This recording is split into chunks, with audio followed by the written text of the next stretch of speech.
안녕하십니까? 김상범의 풍수이야기의 김상범입니다. 지난 시간까지는 갑자을추, 그 복잡한 폐철을 가지고 하는 4대국 포태법이라고 하는 자양론까지 강의하였습니다. 오늘부터는 테마풍수로서 왕릉풍수, 서원풍수, 사찰풍수, 그 다음 전통가옥풍수들을 테마별로 하게 되겠는데 그 중에 제일 먼저 왕릉풍수에 대해서 하도록 하겠습니다.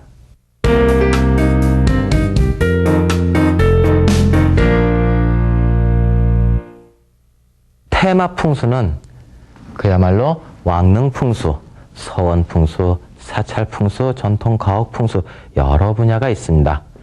그 중에 제일 먼저 왕릉풍수를 하게 되는 이유는 왕릉이 풍수적으로 제일 보존이 잘 돼 있고 그 다음에 조선왕조 실록에도 많은 부분이 글이 쓰여져 있어서 가장 정확한 풍수이론에 가장 정확하게 만들어져 있는 부분이 왕릉이기 때문에 왕릉풍수를 제일 먼저 테마풍수로 강의를 하는 것입니다.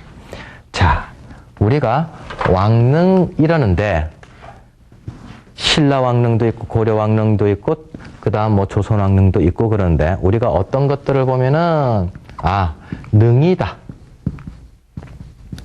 능이다라고 이야기하는 경우도 있고 또 어떤 경우에는 또 총이다라고 이야기를 하기도 합니다. 능. 그러니까 우리가 왕릉할 때 많이 그러죠. 그럼 신라왕릉 가니까 천마총. 우리 경주에 가면 많이 보죠. 천마총이랄 때 이때 그러면 총이라 쓴단 말입니다. 어느 때 그럼 능이라고 쓰고 어느 땐 그러면 총이라고 쓰느냐. 뭐 쌍실총, 뭐 천마총. 자, 이럴 때 능은 그야말로 누구 왕의 무덤인지 알 수 있다면 그 능의 주인이 누구라면 누가 어느 왕이 시신이 묻혀있는지 정확히 알 때는 능이라 칭하고 그 안에서 어느 왕이 시신인지 모를 때는 그냥 무덤총, 총자를 쓰는 것입니다. 그래서 천마도가 나왔다. 그래서 천마총이라고 이야기를 하는 거예요. 사진을 보도록 하겠습니다. 지금 이 사진은 경기도 여주군에 있는 세종대왕릉의 봉분이고 이제 전체 사진입니다. 누구 능인지 알 수 있기 때문에 세종대왕릉이라 칭했고 다음 사진을 보면 여기는 신라왕릉 중에 어느 왕이 묻혀 있는지 몰라서 여기가 천마도가 나왔다 해서 천마총이라고 이름하는 것입니다. 그 다음 이제 신라왕릉, 삼국시대 왕릉이나 뭐 백제왕릉이나 여러 가지가 있는데 신라왕릉, 그 다음 고려왕릉, 그 다음 조선왕릉 이렇게 크게 만들어 이제 볼 수가 있는데 자, 신라의 왕릉은 다 어디 있습니까? 경주에 있죠. 경주에 있다는 소리는 주로 거기 보면은 전부 다 평지릉입니다. 평지에 왕릉들이 들어가 있어요. 자, 사진을 보겠습니다. 자, 신라왕릉인데 신라왕릉이 평지 위에 아주 커다랗게 들어가 있는 겁니다. 다음 사진을 보겠습니다. 이 사진은 태종무열왕릉의 사진인데 이 사진도 위에서 찍어서 이제 밑으로 이제 보이는 건데 집들이 이쪽에 있어요. 그리고 또 집들이 여기에도 있어요. 같은 평지에 무덤이 왕릉이 올라가게 된 것입니다. 여기서는 서라벌이라고 하는 것이 다시 내가 태어나가지고 여기에서 영생을 하겠다 해서 평지로 들어간 것인데 신라시대 때까지는 뭡니까? 형세론이니 형국론이니 자향론이니 하는 그런 이론이 아직 제대로 정착되기 전의 상황이라서 풍수 이론을 가지고 신라 왕릉을 푸는 방법은 아참은 잘못될 수가 있습니다. 그때 당시의 정서와 가치관을 갖고 왕릉을 풀어가야 하는 것입니다. 고려시대 때서부터 비로소 형세론, 형국론, 자향론이 이제 들어오면서부터 드디어 땅 기운을 받아야 되겠다. 고려 왕릉서부터는 이제 땅 기운을 받아야 되겠다 해서 어디로 왕릉들이 올라가느냐 하면은 산지로 올라갑니다. 자, 근데 전부 다 개성 주변에 있으니까 제가 개성 주변은 못 가봤어요. 그래서 고려왕릉과 유사한 조선시대 이제 권율장군 묘를 보면은 자, 이 사진이 계단에서 한참 올라가가지고 봉분이 여기에 있게 되는 겁니다. 이건 왕릉은 아닙니다. 그래서 산지에 이제 왕릉이 올라간 것이 고려 왕릉의 상황입니다. 자, 조선 왕릉은 어떤 상황이냐? 조선 왕릉도 이론이 이제 멋지게 들어가 있습니다. 풍수론이 아주 잘 갖춰져 있는데 그야말로 어디에 왕릉이 올라가느냐? 산도 아니고 그 다음 들도 아닌 비산비하라 그러는데 산도 아니고 들도 아닌 어떤 나지막한 언덕 위에 봉분이 올라간 거예요. 뒷산이 이렇게 있습니다. 그 다음 나지막한 언덕 위에 봉분이 올라간 거예요. 자, 다음 사진을 보겠습니다. 이 사진이 세종대왕 능입니다. 자, 세종대왕 능은 여기에 야트막한 언덕 위에 봉분이 올라간 거예요. 이 야트막 언덕을 뭐라 그러느냐 하면은 사초지 또는 사초지 또는 강이라고 이야기를 하는데 그럼 이 사초지는 다시 화면을 보면 이 사초지는 거의 흙입니다. 그래서 흙의 기운을 그대로 올려받겠다. 생기를 땅속의 기운을 뭐라 했습니까? 생기라 했습니다. 생기를 올라타는 것이 풍수의 목적이거든요. 땅 기운 중에서도 좋은 기운인 생기를 올라탄다. 탈승자를 써서 승생기가 풍수예요. 그래서 이만큼의 좋은 산 기운이 여기 와서 모여 있다가 그냥 솟아올라서 좋은 땅 기운을 받겠다 올라간 것이 조선 왕릉의 특징인 것입니다. 다음 사진을 보겠습니다. 이 사진은 역시 조선시대 왕 중에 임진왜란을 만났던 선조능입니다. 선조능도 어디에 올라가 있느냐? 사초지라고 하는 이런 언덕 위에 봉분이 올라가 있는 겁니다. 아, 사초지라는 것이 땅 기운의 저장 탱크겠구나. 이렇게 생각하시면 되겠습니다. 자, 그러면 조선 왕릉이 이제 형세론, 형국론, 자양론 중에서 우리가 검증할 수 있고 가볼 수도 있고 답사할 수 있는 곳이라서 조선 왕릉에 대해서 이제 제가 쭉 설명을 드리겠는데 이 조선 왕릉은 제가 처음에 강의를 할 때 한양에서 몇십 리 안에 80리 안에 있어야 된다고 했습니다. 그것이 정치적인 목적도 있었고 여러 가지 목적으로 인해서 도성 밖 80리 안에서 왕릉을 정하게 됐는데 이 조선 왕릉은 주로 그러면은 한양에서 한양 도읍이 여기 있습니다. 한양입니다. 한양에서 80리 안까지 80리 벗어나면 안 돼요. 그래서 80리 안인데 여기에는 한양에서 이쪽에 구리시에는 동쪽으로 한양에서 동쪽으로 능이 9개가 모여 있는 곳이 있다. 여기가 동구릉이라고 하는 것입니다. 태조 이성계도 여기 있어요. 그 다음 정종 2대 정종릉은 개성에 있고요. 그 다음 3대 태종릉은 강남의 대모산이라는 곳에 여기에 들어가 있고요. 세종대왕릉은 대모산에 태종 이방원이 자기 아버지죠. 세종대왕은 자기 아버지인 태종 이방원이 바로 옆에 묻혀 있다가 그 다음 여주로 이장을 해갑니다. 그 다음 또 여기에 문종이 들어가게 되고 그래서 요 근처들 쭉 있게 되는데 한양에서 서쪽으로는 또 고양시라고 있는데 이 고양시에는 서쪽에 능이 5개가 모여 있다 해서 서오릉, 그 다음 그 옆에 또 조금 더 있다 해서 서삼릉, 이런 식으로 이 80리 안에 왕들이 아주 많이 모여 있어요. 자, 그러면 다음 사진을 보면 동구릉 사진을 보겠습니다. 자, 이 사진은 동구릉인데 동구릉에 몇 개가 모여 있다? 9개의 능들이 모여 있다 해서 동구릉이라고 했습니다. 1855년에 이제 처음부터 다 모인 거 아니잖아요. 이제 조금씩 늘어나다가 동구릉이라고 정해진 것이 이제 1855년까지 돼서 9개 능이 만들어지는데 바로 이 사진들을 보면 여기에도 능, 이게 선조능, 그 다음 여기가 태조 이성계능, 그런 식으로 여기에는 영조능, 그 다음 여기는 헌정능. 이런 식으로 능들이 총 9개가 있어요. 하나, 둘, 셋, 넷, 다섯, 여섯, 일곱, 여덟, 9개의 능이 돼서 이제 동구릉이 되는 것입니다. 자, 그러면 이제는 왕릉의 형태를 한번 보도록 하겠습니다. 조선 왕릉은 어떤 양식으로서 봉분을 가지고 있는지 보면, 자, 첫 번째로 봉분이 하나로 보이는 경우입니다. 봉분이 하나로 보이는 것을 뭐라 한다? 단능이라고 한다. 단능. 태조 이성계능이 바로 부인은 없고 왕비는 없고 이제 자기만 들어간 상황입니다.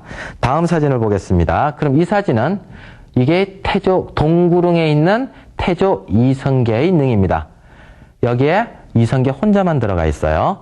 그 다음 요 앞에 요 지금 평평한 돌들이 하나 있어요. 평평한 돌이. 요게 하나가 있으면은 이게 단능 혼자 들어가 있는 거예요. 요 뒤에 혼유석이라고 하는 요 뒤에 요 평평한 돌이 있는데, 그 다음 사진을 보면 세종대왕릉입니다. 세종대왕릉은 봉분은 하나로만 되어 있는데 여기에 혼유석이라고 하는 요거 하나, 그 다음 이쪽에 하나, 그래서 2개가 있다는 소리는 그것은 바로 합장능이라는 소리입니다. 부부가 같이 들어간 것이 합장능입니다. 그 다음 세 번째로 쌍능이 있습니다. 이 두 분의 합장능이고 세 번째가 쌍능입니다.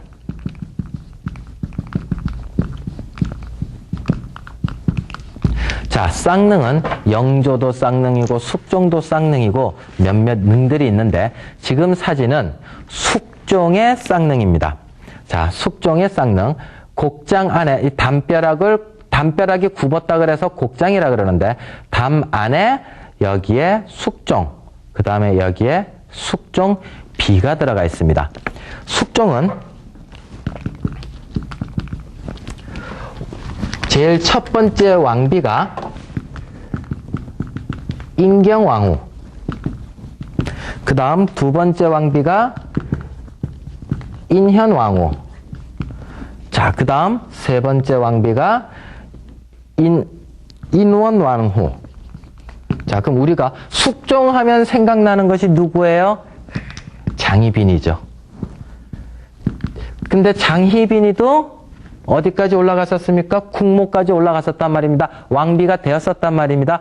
언제 장희빈이가 있었다가 폐위되었느냐 하면 요때 장희빈이가 들어가 있다가 폐위가 되어 있었어요. 그래서 4년 동안 왕비 노릇하다가 이제 쫓겨나게 되는 거예요. 그래서 지금 여기에 있는 비는 누가 들어가 있느냐 하면은 두 번째인 인현왕후가 숙종이랑 같이 들어가 있는 거예요. 여기가 원비, 여기가 제1계비, 여기가 제2계비. 장희빈이는 쫓겨나서 어디에 있다? 바로 저 숙종릉 옆에 한 몇백 메다 떨어진 곳에 다음 사진을 보면 이 사진이 장희빈 묘입니다. 이제 딴 데 있다가 이제 서오릉 안으로 들어오게 되는데 이게 장희빈 묘가 되는 거예요. 혼자 저렇게 쓸쓸하게 떨어져 있습니다. 자, 그 다음 네 번째로는 동원 상하봉이라고 하는 동원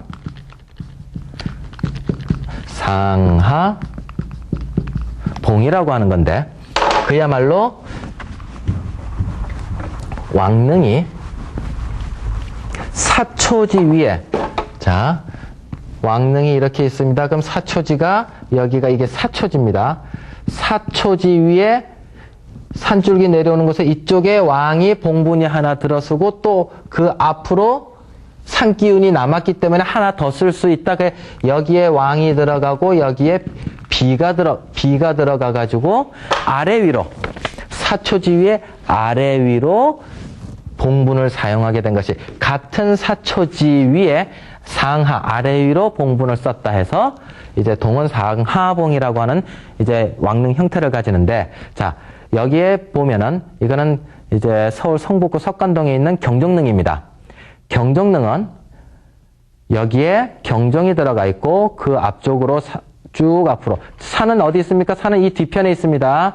이 뒷산에서 먼저 경정능이 상권을 받고 나머지 기운이 남아있는 곳에 왕비가 들어간 곳입니다. 자, 다음 사진을 보겠습니다. 이 사진은 경기도 여주군에 있는 세종대왕릉 바로 옆에 가시면 효종릉이 있습니다. 세종대왕릉을 답사하러 가실 때는 반드시 옆에 효종릉까지도 같이 가셔서 답사를 하고 오십시오.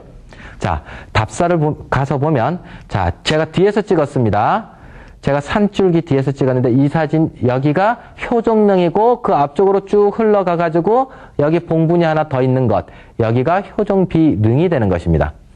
그 다음 마지막 5번째로 또 하나가 있는데 어떤 무덤 형식이 있느냐, 동역이강릉이라고 하는 무덤 형태가 있습니다.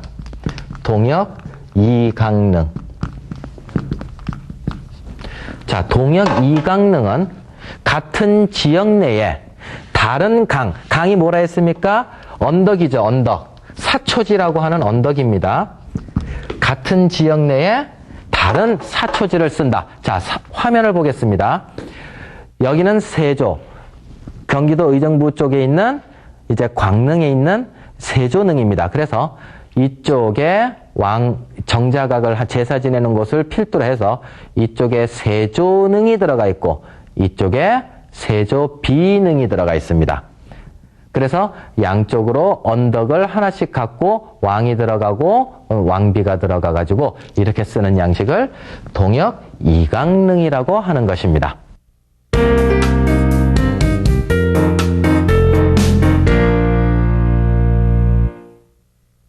왕릉을 보면은 왕이라고 해서 왕의 친척들도 다 있을 거 아닙니까? 그러면 다 그 사람들이 죽으면, 왕족들이 다 죽으면 그럼 다 능이라고 하느냐? 아닙니다.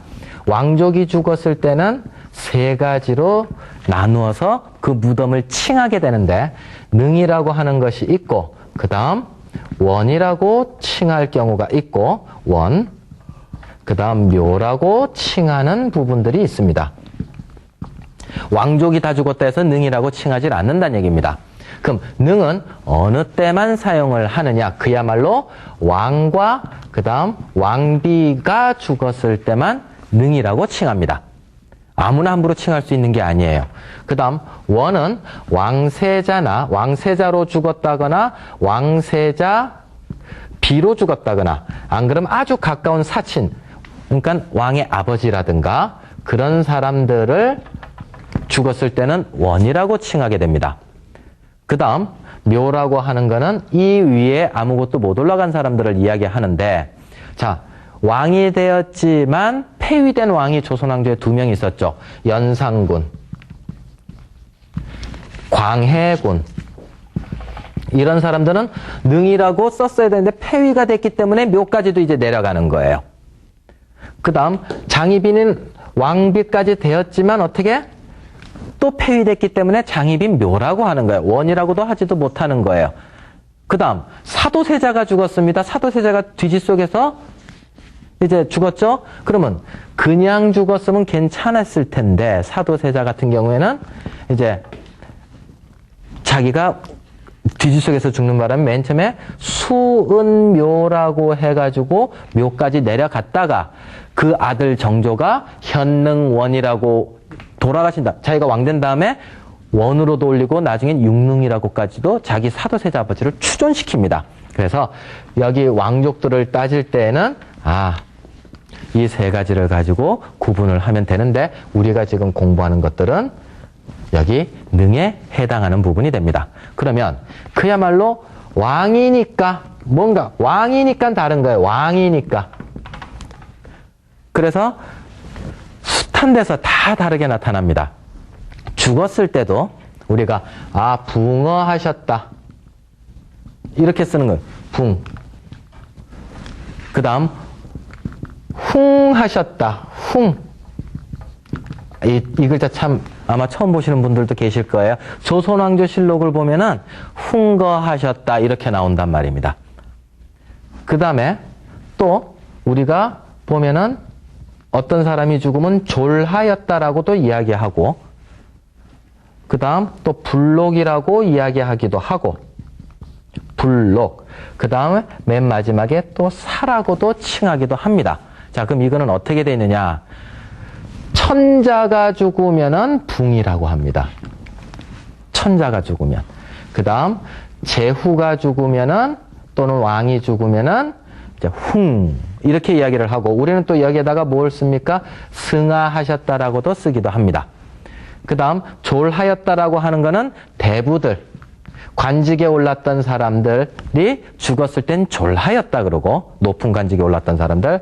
그 다음에 선비로 살다가 이제 낮은 직급까지 있었던 사람들은 불록이라고. 일반 서인들이, 일반인들이 죽으면은 사하였다 이렇게 이제 쓰기도 하는 거예요. 그래서 죽는 것도 다 급이 있었다. 옛날엔 다 구분을 했다는 거예요. 계급사회가 있었으니까 이게 또 당연한 거였고. 그러면 임금이 죽었습니다.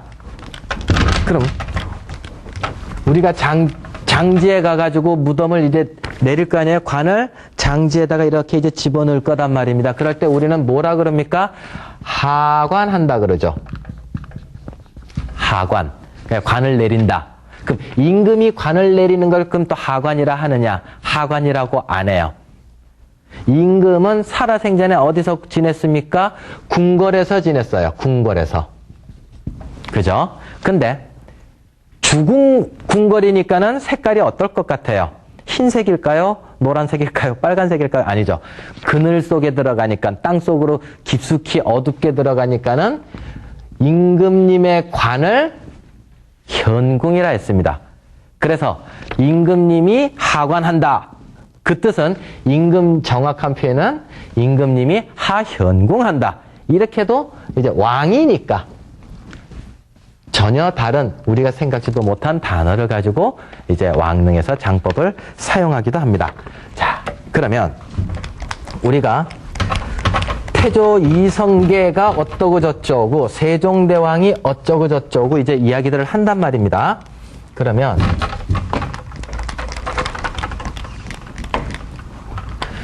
태조 이성계, 태조 이성계가 어디에 묻혔다? 동구릉의 건원릉이라고 하는 곳에 묻혔어요. 그러면 여기에서 태조라고 하는 것이 살아생전에 불린 이름이 아니에요. 세종이라고 하는 것이 살아생전에 불린 이름이 아닙니다. 이건 어차피 건원릉, 동구릉에 있는 능의 호단 말입니다. 여기는 능호. 능호라서 이건 별 문제 없는데, 태조는 언제, 왜 우리가 태조니 세종이니 그 다음에 효종인이라고 이야기를 하느냐 하면은, 요거는 그야말로 언제 사용하기 위해서 돌아가시고 나서 그 다음에 종묘에, 종로 3가에 있는 종묘에 신의를 올릴 때, 이때 만들어내요. 묘호입니다. 종묘에 올리는 호예요. 그때 비로소 이분을 태조라 하자, 이분을 정종이라 하자, 이분을 세종이라 하자, 이렇게 이제 정해지는 거예요. 살아생전에는 자기를 뭐라 했습니까? 태조마마 이렇게 안 불렀어요. 그냥 전하 이렇게 이야기하면은 본인은 뭐라 했습니까? 과인은 어쩌고 저쩌고 이제 이야기를 하는 것이단 말입니다. 자, 그러면 우리가 왕릉 중에서 제일 많이 알려진 왕릉이 어느 왕릉입니까? 아마 전 국민이 알고 있는 왕릉이 있어요. 전 국민이 알고 있는 왕릉. 태조 이성계능을 뭐라 한다? 건원능이라고 하죠. 그 다음 세종대왕이 묻혀있는 능을 영능이라고 한단 말입니다. 다 말들이 좀씩 틀려요. 그 중에 우리가 제일 많이 알고 있는 능, 다 들어보셨어요? TV에도 자주 나와요. 태능 선수촌이 있는 태능입니다. 태능 많이 들어보셨죠? 그죠? 그럼 태능은 누가 묻혀있는 곳이냐? 문정왕후가 묻혀있는 능이 이제 태능인 거예요. 자, 그럼 왕이 죽었습니다. 그럼 왕이니까 또 뭔가 특별한 것이 있을 거예요. 자, 왕이 죽으면, 왕이 흉하시면 이제 어떻게 되느냐 하면, 왕이 돌아가셨습니다. 그러면은 좌의정이 대장이 됩니다. 좌의정이 대장이 되고, 그 다음에 기구가 3개가 설치가 되는데 병조는 궁궐을 에워싸요. 그래서 특별한 일이 이제 더 이상 생기지 않게끔 하고, 그 다음 2조가 시신을 보관하게 하는 빈전도감을 만들고, 그 다음 발인 행렬을 맡는 국장도감을 또 만들고, 그 다음에 산에 올라가서 공사를 할 수 있는 곳을 또 맡게 하는 2조가 맡게 되고, 그 다음 예조는 전 관아에다가 전 지방에 알려가지고 이제 임금이 돌아가셨다. 그러면 3일 동안 곡을 하게 하고, 그 다음에 5일 동안 장을 서지 못하게 하고, 그 다음 3개월 동안은 도살이나 혼인을 금지시키면서 왕릉을 쭉 해나갔던 것입니다. 자, 그러면 여기에는 또 왕이니까 다른 게 있어요. 왕이니까. 뭐가 있느냐면, 지금은 뭐 별 이상 우리가 소나 돼지나 이런 거를 도살하는 데 있어서 누구도 소고기도 먹고 누구는 또 돼지고기도 마음껏 먹고 하는 세상이 됐지만, 옛날에는 소라고 하는 것은 제사 때 누구만 사용을 했느냐? 임금님만 사용을 했어요. 소고기를 가지고 제사를 지낼 수 있는 것, 그야말로 능의 제사를 지낼 수 있는, 능제를 지낼 수 있는 고기는 소고기였어요. 그래서 돼지고기, 소고기로 누가 다른 가문에서 하면 안 돼요. 다 돼지고기로 제사 지냈었어요. 그래, 이 소고기를 가지고 이제 임금님이 직접 가가지고 능에서 제사를 지내는데, 자, 예를 들어서 정조가 자기 아버지를 사도세자를 이제 이장시켜가지고 천장이라 그러는데, 죽은 사람이, 우리는 그냥 이장, 임금이 죽으면 천장이라고 이제 말을 붙여요.